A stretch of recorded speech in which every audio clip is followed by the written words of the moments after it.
ভাই কথা বলতে বলতে সময় চলে গেছে। খুব গুরুত্বপূর্ণ একটা বিষয় নিয়ে আসছিলাম। মাঝে মাঝে এরকম হয়, প্রতি জুমায় কি এরকম হয়? হ্যাঁ, এরকম হয়, মনে কষ্ট নিয়েন না। হ্যাঁ, আপনাদের সমাজে রাখেন, হুজুর এটা রাখেন, বাইরেও শোনার দরকার আছে। আগামীকাল এরকমভাবে নোয়াখালী জেলা স্কুল ময়দানে মাইজদি কোর্টের পাশেই এখানে হিজবুত তাওহীদ ইমান বিধ্বংসী একটা সংগঠন, হিজবুত তাওহীদ নামে যে সংগঠনটা পরিচালিত, যাদের মূলত ইমান নাই, যাদের মূলত কি নাই, ইমান নাই, ওরা আবার ইমানের দাওয়াত দেয়। বলে নাউজুবিল্লাহ।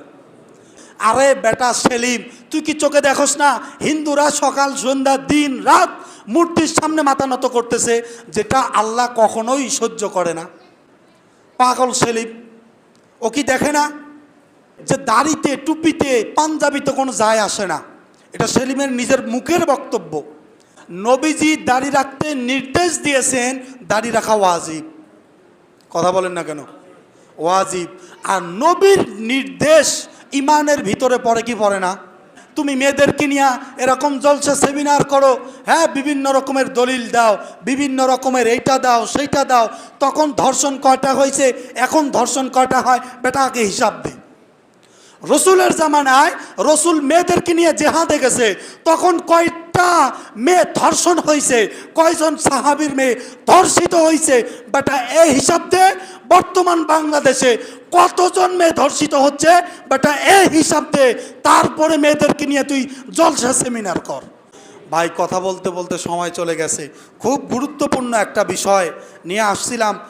মাঝে মাঝে এরকম হয়, প্রতি জুমায় কি এরকম হয়?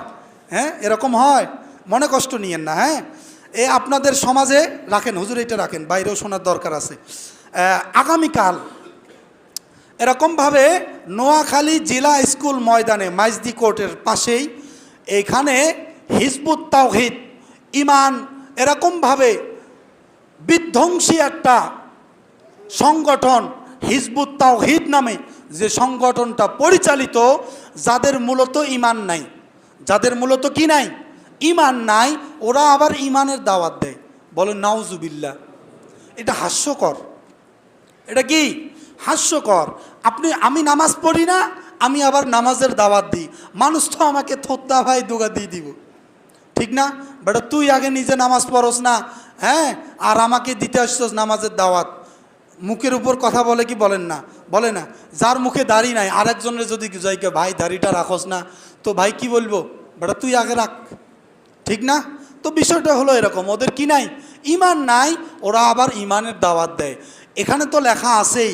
আমি নিজস্বভাবে ফেসবুকে একটা ভিডিও দেখছি, সেলিম ভাইয়ের নিজের বক্তব্য। উনি বলে আমরা হিন্দুদেরকে বেঈমান মনে করি না। বলেন নাউজুবিল্লাহ। তা কারা বেঈমান? হিন্দুদেরকে বলে কি মনে করে না? বেঈমান মনে করে না। তারা কারা বেঈমান? আচ্ছা, ইমান হারার প্রধান সংখ্যা কি? যারা শিরিক করে। ইমান নাই এমন ব্যক্তির অনেকগুলা কারণ আছে। প্রধান কারণের নাম হলো যারা শিরিক করে। আরে বেটা সেলিম, তুই কি চোখে দেখোস না হিন্দুরা সকাল সন্ধ্যা দিন রাত মূর্তির সামনে মাথা নত করতেছে, যেটা আল্লাহ কখনোই সহ্য করে না? পাগল সেলিম, ও কি দেখে না? বলেন, আপনারা বলেন, হিন্দুদের ইমান আছে? ভাই ইমান আছে? এমন কে দেখেন নাই যে হিন্দুরা মূর্তির সামনে মাথা নত করে? কে দেখেন নাই বলেন তো দেখি? সবাই দেখছেন না? তো আল্লাহ বলছেন, যারা আমার সঙ্গে শিরিক করে সেজদা পড়বে আল্লাহর পায়ে। কোনো মাটি দিয়ে বানানো জিনিসের পায়ে সামনে মাথা নত করা কি শিরিক? যাবে না, নিষেধ। এটা যখন কেউ করবে তাদের কি থাকবে না? ইমান থাকবে না। পাগলা সেলিমে কয় এরকমভাবে হিন্দুদেরকে আমরা বেঈমান মনে করি না। তো নিজে বেঈমান না কাফের বলেন তো দেখি? ও দুইটাই, বেঈমানও কাফেরও। ওর কি নাই?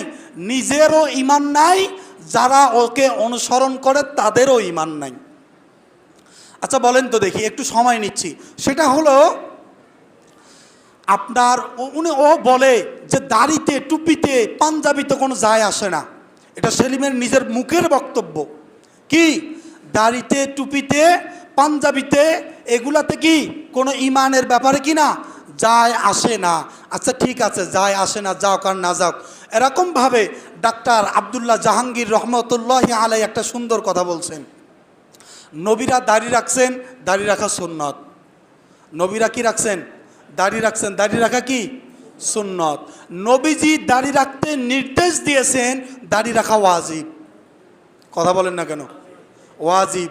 আর নবীর নির্দেশ ইমানের ভিতরে পড়ে কি পড়ে না? কথা বলেন না কেন? এমন কেউ এই হাদিসটা উল্টাইতে পারবে যে রসুল বলছেন তোমরা দাড়িকে ছেড়ে দাও, মোচকে ছোট করো, এই হাদিস উল্টাইতে পারবে কেউ? পৃথিবীর কোন আলেম? তাহলে দাড়িতে ইমান আসে যায় না, কথাটা ঠিক না বেঠিক? সেলিম পাগলা না ভালা? পাগলা না ভালা? পাগল। আল্লাহ আমাদেরকে বোঝার তৌফিক দান করুক, বলেন আমিন। বলতে গেলে অনেক, আমার নিজের কাছেও অনেক প্রমাণ আছে, নিজের কাছেও কি অনেক প্রমাণ আছে। একজন ব্যক্তি আম নিয়া এরকমভাবে কৃষি ফাউন্ডেশনের কাছে গেছে, আমের আটি নিয়া, হুজুর আমি এই আটিটা রোপণ করতে চাই, আটির থেকে আম গাছ হবে, আমি আর ফলবানিন মুক্ত আম খাবো না, ফরমালিনযুক্ত আম খাবো না, নিজস্ব বাগানের নিজে আবাদ করা আম খাবো। কি করতে হবে? বলে তুমি একটা সুন্দর মাটি নরম করে সার গোবর দিয়া আটিটা নিচে পুঁতে দাও, কয়েকদিন পরে গাছ হবে। কি হবে? তারপরে পরিচর্যা করলে বড় হবে, আম ধরবে, বাজারের আর ফরমালিনযুক্ত আম খাইতে হবে না, নিজের টাটকা আম খাইবা। ঠিক আছে, মাটি চারা দিয়া মাটি দিয়া এরকমভাবে পুঁতে দিছে, দিন যায় মাস যায়, এরকম আর আমের থেকে কি হয় না? গাছ হয় না। কি হয় না? গাছ হয় না। ও আমটা নিয়ে আবার কৃষি ফাউন্ডেশনে চলে গেছে। স্যার আপনি বললেন গোবর মাটি দিয়া আমের চারা পুঁতে দিতে, পানি দিলাম, সার দিলাম, সব কিছু দিলাম, আম দিয়ে দিই, গাছ বাইরে না। কি হয়েছে? পরীক্ষা নিরীক্ষা করে দেখে আমের ভিতরের মূল যেটা, আমের ভিতরের মূল যেটা, শুদ্ধ ভাষায় যেটাকে অঙ্কুর বলে, এই অঙ্কুরটা নষ্ট হয়ে গেছে, পচে গেছে। কি গেছে? পচে গেছে। যার কারণে ওর ভিতর থেকে আর কি বাইর হয় না? চারা বাইর হয় না। বেটা তোমার ভিতরে এত ইমান, ইমানের পাওয়ারে তোমার মাথায় টুপি নাই। হ্যাঁ, যদি তোমার ভিতরে ইমানের অঙ্কুর থাকতো, ইমানের চারা গাছ তোমার মাথায় টুপি থাকতো। তোমার বেটা এত ইমানের পাওয়ার, তোমার মুখে দাড়ি নাই।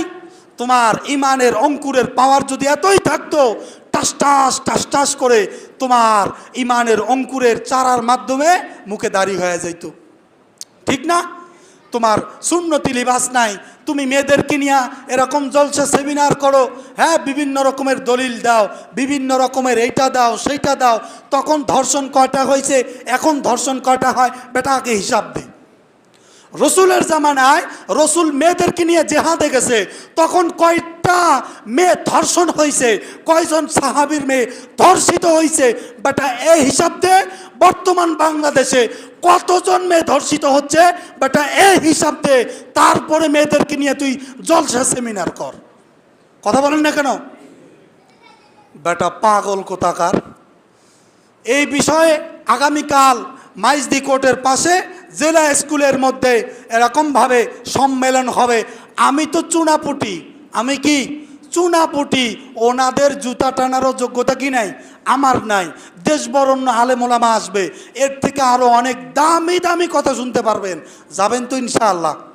ইনশাআল্লাহ যাবেন তো? আল্লাহ তাআলা সবাইকে যাওয়ার তৌফিক দান করুক, এবং সেই সাথে হিজবুত তাওহীদকে বর্জন করার তৌফিক দান করুক, বলেন আমিন।